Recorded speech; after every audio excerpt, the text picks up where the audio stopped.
लोगोसे आंनि धोनस्रि फुंखा इउटुब चेनेलाव बयखौबो बरायनानै लाग्रोनाय जाबाय ओमफ्राय दिनै आङो मोनसे गोदान खेथि खालामलायनोसै बेनो जागोन दुन्दिया गायनो नागिरदों आरो बेखौनो भिडिअनि गेजेरजों एसे दिन्थिलांसै ओमफ्राय नै जोंहानाव रुखुल दंफायो आलासि जानो फायदो ओमफ्राय दाना जायफ्रा आंनि भिडिअखौ नायनो गोसो थुदो बिदिब्लालाय नायलांदो आं भिडिअखौ जागायलांसै हा बिबाराव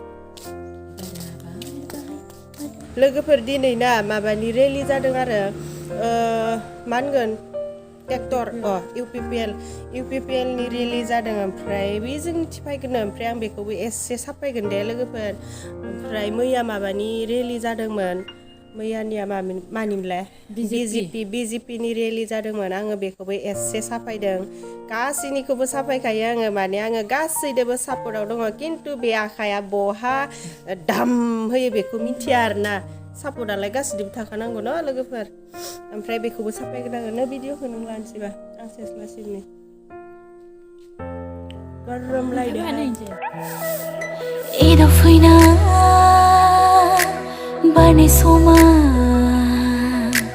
जिरायफैयो मिनिहोना गोसो सिङाव आंनिनो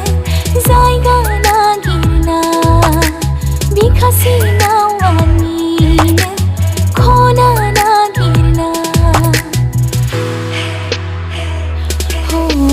सोलेरा दं बेवहायनो आंना गोसोआ दं बहाबा हान्थिफायो नोंजोंनो अराय आं जेरावखि थाया एदाव फैना बारनाय समा जिरायफैयो मिनिहोना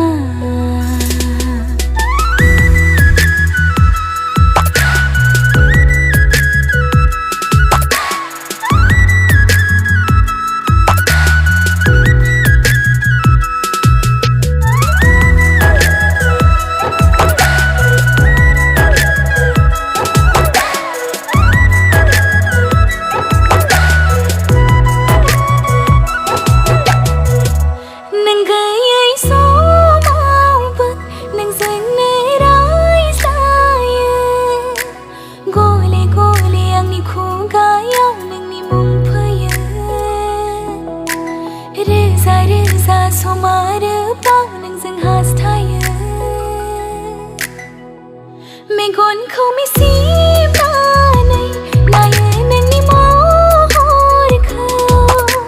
बोजबनानै लादों आं जोंनि गोसोखांथिफोरखौ बोजबनानै लादों आं जोंनि गोसोखांथिफोरखौ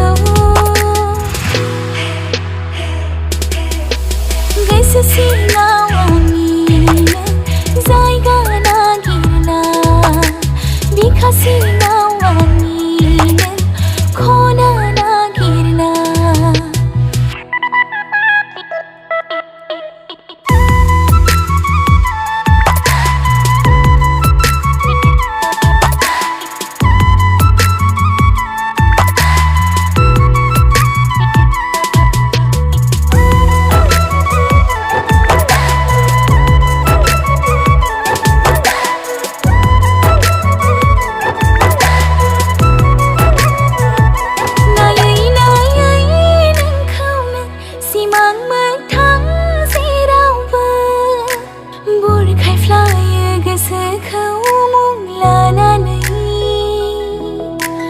buurखायफ्लायो गोसोखौ